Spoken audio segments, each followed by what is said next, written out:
सास बहू का झगड़ा। अनामिका की सास पुष्पा अपनी बहू को कुछ खास पसंद नहीं करती थी और इसीलिए दोनों सास बहू में आए दिन झगड़ा होता रहता था।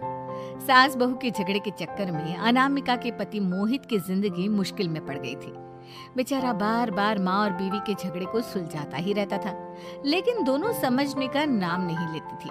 वैसे तो सब कुछ ठीक ठाक चल रहा था, लेकिन एक दिन अनामिका और पुष्पा के अंदर जोरदार झगड़ा हुआ और बात कुछ इस तरह थी। बहू, मैंने तुम्हें कल अपनी एक साड़ी धोने के लिए दी थी। हाँ मम्मी जी, वो साड़ी धोकर मैंने आपकी अलमारी में रख दी है। उसी की बात कर रही हूँ मैं। जरा देख तो, इस साड़ी को देखकर किसी भी तरह से लगता है ये धुली हुई है। अरे मम्मी जी, मैंने आपकी साड़ी वॉशिंग मशीन में अच्छे से धोकर सुखाकर आपकी अलमारी में तह बनाकर रखी थी। आपके तो नखरे खत्म ही नहीं होते। अरे कैसे बात कर रही है मुझसे? मेरे नखरे? अरे मोहित, जरा ये देख तो, ये साड़ी धुली हुई लग रही है क्या? अरे मम्मी, जब अनामिका कह रही है कि उसने साड़ी धोई थी तो मान लो ना। हर बात पर झगड़ा करना जरूरी है क्या? क्या है ना मोहित, तुम्हारी माँ को तो मेरे हर काम में नुस्ख निकालने की आदत पड़ गई है।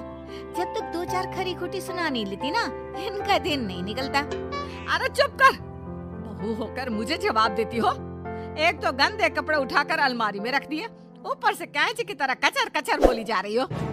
अरे मम्मी जी, आपको समझ में नहीं आता क्या? मैंने साड़ी धो कर रखी थी, तो फिर इतनी गंदी क्यों लग रही है? अब मुझे क्या पता मम्मी जी, आप इस पर इस तरह तेल और घी की चिकनाई के दाग लगाकर लाएंगी तो ये मेरी जिम्मेदारी थोड़ी ना है। अरे तो हाथ से धोना चाहिए था ना। मैं आपकी बहू हूँ, नौकरानी नहीं जो एक कपड़ा रगड़ रगड़ कर हाथ से धो दूंगी। आपको पहननी है तो पहनिए, नहीं तो रख दीजिए। तुझे तो मैं अच्छी तरह बताऊंगी, मुझे जवाब देती है। एक दिन सुबह के वक्त, अरे अनामिका, मेरी व्हाइट शर्ट कहाँ है? आज ऑफिस में बहुत बड़ा प्रेजेंटेशन है और मुझे वो व्हाइट शर्ट पहन कर जाना है। मुझे पता है, आपने मुझे 2 दिन पहले ही बता दिया था और आपकी शर्ट मैंने धोकर अच्छी तरह आयरन करके अलमारी में लगा दी है। जाइए वहाँ से ले लीजिए। अनामिका, ये तुमने क्या किया? ये देखो, शर्ट पर लिपस्टिक का दाग लगा हुआ है और ये तो एक जगह से जल भी गई है। नहीं नहीं मोहित, ऐसा नहीं हो सकता। मैंने तो तुम्हारी शर्ट ठीक से इस्त्री करके अलमारी में लगाई थी। तो फिर ये जल कैसे गई अपने आप?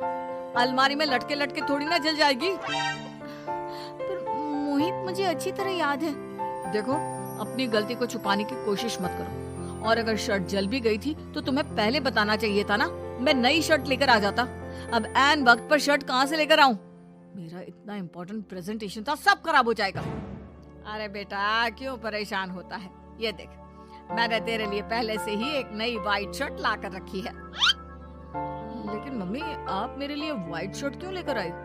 अरे मुझे पता था तेरा प्रेजेंटेशन होने वाला है, और अपने इस बहू पर तो मुझे बिल्कुल भी भरोसा नहीं। क्या पता मेरी साड़ी की तरह तेरी शर्ट भी गंदी करके रख देती। और देख, वही हुआ ना। बेटा, सारी टेंशन छोड़ और ये नई शर्ट पहन कर जा। थैंक यू मम्मी, आज तो आपने बचा लिया मुझे। कुछ दिनों के बाद, अरे अनामिका, जानती हो, ऑफिस में मेरा जो दोस्त है ना अमर, आज उसका बर्थडे है और उसे तुम्हारे हाथ का चॉकलेट केक बहुत पसंद है। थोड़ा सा बनाकर टिफिन में रख दो ना प्लीज। हाँ हाँ, क्यों नहीं, मैं बहुत अच्छा केक बनाकर आपके दोस्त के लिए रख दूंगी। तुम्हारे हाथ का खाना खाकर तो वैसे ही मेरे ऑफिस के सारे लोग इतनी तारीफ करते हैं, क्या बताऊं। प्लीज एक अच्छा सा केक और बना दो, मेरी तो ऑफिस में शान बढ़ जाएगी। अनामिका केक बनाने के लिए रख देती है। पुष्पा चुपचाप जाकर उस पर ढेर सारा नमक डाल देती है। देख अमर, तेरी भाभी ने तेरे लिए चॉकलेट केक बनाकर भेजा है, तुझे बहुत पसंद है ना? यार, तू बहुत किस्मत वाला है, भाभी इतना अच्छा खाना बनाती है और साथ में केक भी। वैसे भाभी को थैंक यू बोलना।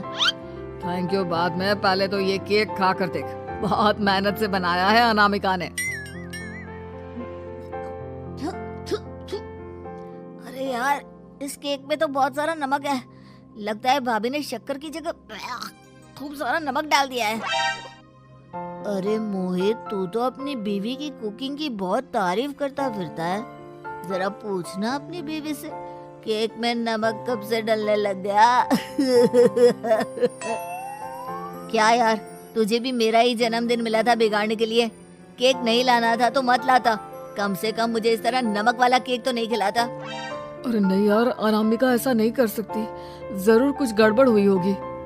घर जाने के बाद अनामिका, अगर तुम्हारा केक बनाने का मन नहीं था तो ना बनाती, लेकिन मेरी बेइज्जती करवाने की क्या जरूरत थी? अरे आपकी बेइज्जती, ये आप क्या कह रहे हैं? मैंने तो सुबह आपको इतने अच्छे तरीके से केक बना कर दिया था। हाँ, लेकिन उसमें इतना सारा नमक डाल दिया था कि आज ऑफिस में मेरा अच्छा खासा मजाक बना है। मेरे सारे दोस्त हंस रहे थे मुझ पर। अरे बेटा, मैंने तो तुझे पहले ही समझाने की कोशिश की थी। एक नंबर की गैर जिम्मेदार है ये लड़की, कोई काम ठीक से नहीं करती। उस दिन भी गंदी साड़ी रख दी थी मेरी अलमारी में और झूठ बोल रही थी। कुछ दिनों के बाद अनामिका देखो, मैंने अपना लैपटॉप चार्जिंग पर लगाया है, उसे अच्छी तरह चार्ज होने देना। मेरी एक अर्जेंट मीटिंग है, प्लीज बीच में से हटाना मत। हाँ हाँ ठीक है, मैं नहीं हटाऊंगी। पुष्पा चुपचाप से जाकर चार्जिंग का बटन बंद कर देती है। थोड़ी देर बाद अरे ये लैपटॉप चार्ज क्यों नहीं हुआ? और ये बटन किसने ऑफ कर दिया? अनामिका इधर आओ। क्या हुआ? क्यों चिल्ला रहे इतना? अनामिका, मैंने तुमसे कहा था ना, मेरा लैपटॉप चार्जिंग पर लगा हुआ है, मेरी अर्जेंट मीटिंग है। तुमने इसका स्विच ऑफ क्यों कर दिया? अरे मैंने ऐसा कुछ नहीं किया, मैं क्यों स्विच ऑफ करूंगी? कुछ दिनों से देख रहा हूँ अनामिका, तुम मेरा हर काम बिगाड़ देती हो। देखो ये अच्छी आदत है, कम से कम तुम्हें इस बात का तो ध्यान रखना चाहिए था कि मेरी कितनी इम्पोर्टेंट मीटिंग थी। अब क्या करूंगा मैं? आई एम सॉरी मोहित, लेकिन सच में मैंने जानबूझकर कुछ नहीं किया। अगर जानबूझकर नहीं किया तो क्या सब कुछ अपने आप हो जाता है?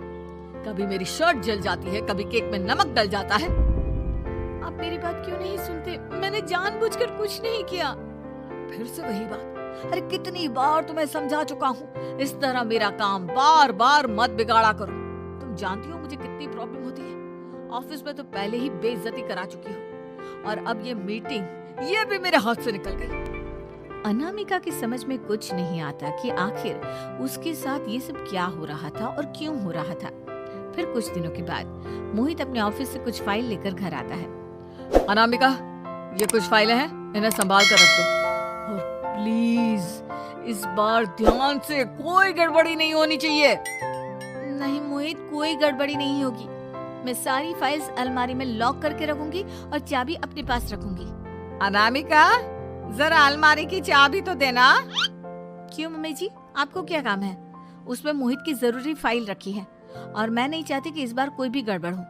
पता नहीं कुछ दिनों से हर काम खराब हो जाता है। अरे मुझे उसमें से पैसे निकालने हैं और उसके बाद ले लेना अपनी चाबी। मैं खा नहीं जाऊंगी तुम्हारे पति की फाइल। अनामिका को अपनी सास पर शक होता है।